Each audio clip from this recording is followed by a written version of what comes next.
Ouagadougou qui veut que la tension monte. Au contraire, c'est Paris qui veut que la tension monte. J'ai l'impression que la France ne peut pas vivre sans l'Afrique. C'est ce que la France est en train de nous faire voir. Moi, je ne comprends pas. Mais vous étiez ici, vous étiez en train de faire certaines choses. Nous avons dit que nous ne voulons pas. Pourquoi vous continuez de faire? Pourquoi? Je ne comprends pas. Au final, ça ressemble à la provocation.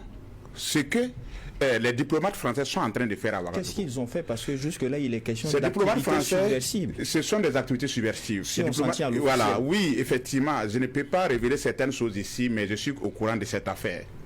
Pour ne pas dire que moi-même, je ne sais pas comment je vais dire ça, mais tout ce que je sais... Non, je ne vais pas, comme je dis, je ne vais pas dire certaines choses ici, mais ces diplomates français étaient à Ouagadougou et ils contactaient certains leaders des OSC, ou bien certains leaders qui soutenaient la transition. Et leur objectif était de démobiliser ceux qui soutiennent la transition. Puisque de par le passé, certains ont compris que les Burkinabés étaient achetables comme du pain, en tant des hommes politiques. Jusqu'à aujourd'hui, ils continuent de croire que on peut démobiliser ceux qui soutiennent la transition avec de l'argent. Leur objectif, c'est ça. Ils passent leur temps à rentrer en contact avec certaines personnes qui soutiennent la transition. Et leur objectif est qu'en rentrant, c'est-à-dire que ce sont des gens qui utilisent la ruse, ce n'est même pas de l'intelligence, c'est la ruse qu'ils utilisent. Ils pensent que nous sommes toujours au 19e siècle, où nous sommes incapables de réfléchir, où nous sommes incapables de comprendre certaines choses. Aujourd'hui, les Français ne sont pas plus intelligents que nous. Ces diplomates qui sont à l'ambassade là, ils ne sont pas plus intelligents que nous qui sommes ici. C'est quoi ils connaissent et que nous ne connaissons pas? Mais ils veulent nous infantiliser, ils veulent nous traiter comme des enfants. Voilà des jeunes, mais ce qu'on nous sommes en train de chercher là, il y a d'autres qui n'ont même pas plus de 35 ans. Ce sont même nos petits frères. Mais ce sont ces gens-là qui étaient à l'ambassade de France et qui rentraient en contact avec certains jeunes à Ouagadougou, surtout les leaders des OSC, les leaders qui soutiennent la transition. Et leur objectif était de démobiliser ceux qui soutiennent la transition en les corrompant, en distribuant de l'argent. Et tout cela dans l'objectif d'atteindre leur fin, qui est de déstabiliser la transition. C'est ainsi que les autorités de la transition, ayant un renseignement qui est au parfum de tout, les autorités ont décidé de leur dire de quitter le territoire burkinabé. Et c'est tout à fait normal.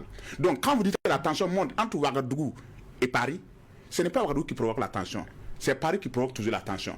C'est la France qui nous a toujours provoqué. Mais on vous a dit nous voulons faire notre guerre avec nos propres moyens.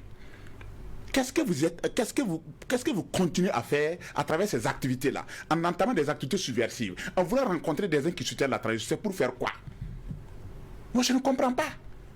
Mais si ça continue comme ça, on finirait même par fermer l'ambassade de la France. Complètement. Il faut que ça s'arrête. Parce que c'est que ces gens-là sont en train de faire à Ouagadougou. Moi, je n'imagine pas un Burkinabé à Paris en train de faire cela, de rentrer en contact avec des Français, des Parisiens, dans le cadre de savoir qu'est-ce qui se passe au niveau de l'Élysée, qu'est-ce que Macron est en train de faire, ou bien qu'est-ce qu'on fait à l'Assemblée nationale en France. On s'en moque comme de l'an 40. Adama Sigile, mais pour ce dont vous parlez, vous êtes le seul dans le cercueil des... Qu'est-ce que vous entendez par activité subversive? Cette activité subversive que moi je suis en train de détailler à peu près pour vous dire. Ces gars-là étaient en train de rentrer en contact avec certains leaders d'OSC. Et l'objectif en rentrant en contact avec certains leaders d'OSC, c'est de démobiliser les gens qui soutiennent la transition. C'est de démobiliser ceux qui veulent que la guerre prenne fin. Parce que eux, depuis que nous avons décidé de nous assumer, depuis que nous avons décidé de revendiquer la souveraineté, la France est fâchée. Regardez même les sorties des autorités françaises. Regardez la sortie la dernière fois du général français, comment il s'appelle même, le Condé, comment il ne connaît même pas son nom là. Regardez ce qu'il a dit. Regardez la sortie de certaines autorités françaises. C'est la même attitude arrogante et condescendante que les autorités françaises ont à Paris. C'est la même attitude que ces diplomates-là ont ici à Ouagadougou. On ne peut pas comprendre ça. Vous êtes sur le sol burkinabé. On vous a dit ne vous mêlez pas à nos affaires. Nous sommes en train de lutter pour reconquérir notre territoire national. La France a été incapable de nous aider pendant près de 7 ans. Vous avez envoyé votre armée, vous n'avez rien fait, que ce soit au Burkina Faso, que ce soit au Mali. On vous a dit quittez. Maintenant, on n'a pas cherché l'ambassade de la France. On n'a pas fermé l'ambassade de la France. Pourquoi? Parce qu'il y a des Français à Ouagadougou. L'ambassade de Burkina Faso à Paris n'a pas été fermée parce qu'il y a des Burkinabés qui sont à Paris. Nous gardons toujours certaines relations. On n'a pas rompu nos relations avec la France. On leur a dit simplement, dans notre histoire de reconquête du territoire national là, ne mettez pas votre bouche dedans. Qu'est-ce que ces jeunes-là contactent les leaders des OSC pour faire? Donc c'est tout à fait normal qu'on les cherche. Et si ça continue comme ça, je pense que les autorités seront obligées de s'assumer en allant plus loin pour fermer complètement l'ambassade de la France au Burkina Faso. Nous n'y sommes pas pour le moment. Nous n'y sommes pas pour le moment. Je ne souhaite pas aussi qu'on arrive à ce niveau. Mais il faudrait que ces gens-là cherchent les raisons gardées et qu'ils sachent que le Burkina Faso désormais est un pays souverain et que nous avons décidé de nous assumer, nous n'avons pas de leçons à prendre avec la France, tout comme la France n'a pas de leçons à prendre avec nous. Docteur Rollo Pépin,